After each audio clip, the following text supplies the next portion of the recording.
Hi, I'm David John at General Produce Company here in Sacramento, California. Thanksgiving approaching, yams are on everybody's mind. Even though it's a year-round kind of potato now, it definitely peaks at this time of the year. We're all used to the traditional garnets or Beauregard type yams or even the sweet potatoes, but there's many other varieties that are out there, and we have just a couple different ones today. Now this one here is actually a red, and the thing about the red is the outside is very dark red and it'll get very bright once you start to put a little water on it and stuff, and the inside is red, and we'll get to the point of being as red as the outside at certain times of the year.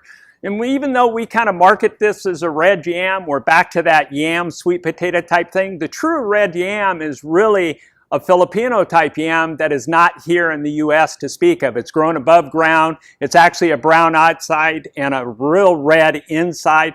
For us, this is what we call the red yam. It's a little sweeter, a little drier, not quite Japanese yam, but getting along that line. Kind of the market's still out on this a little bit. It's selling, it's picking up some steam. The color is really attractive on a plate. The flavoring is kind of mixed still. And I think as the growers continue to perfect this, it's going to be a real big hit as we go forward. But something nice to give a little change for your Thanksgiving plate and some color. Now to really bring out the flavor, you want to go for the Japanese yams. And it's really kind of deceiving there. It's really more a Japanese sweet potato than a yam. And there again, we're back to that US and yam sweet potato thing.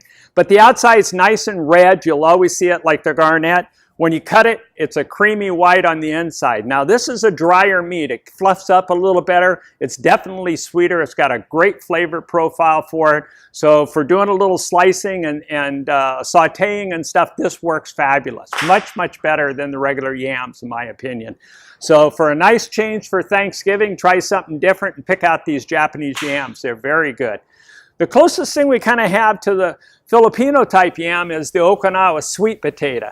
And really this is kind of how the Filipino one looks. It's brown like this, but when you cut it on the inside, it's a red color, and they're actually more purplish spotted type coloring that comes up in it. But this is very sweet in it. Oh, this is fabulous flavoring. Not carried in all markets, but if you hit 2 or 3, especially some of the more local type markets, they'll have it. Has tendency to be a little higher just because of the cost to bring it to the mainland here.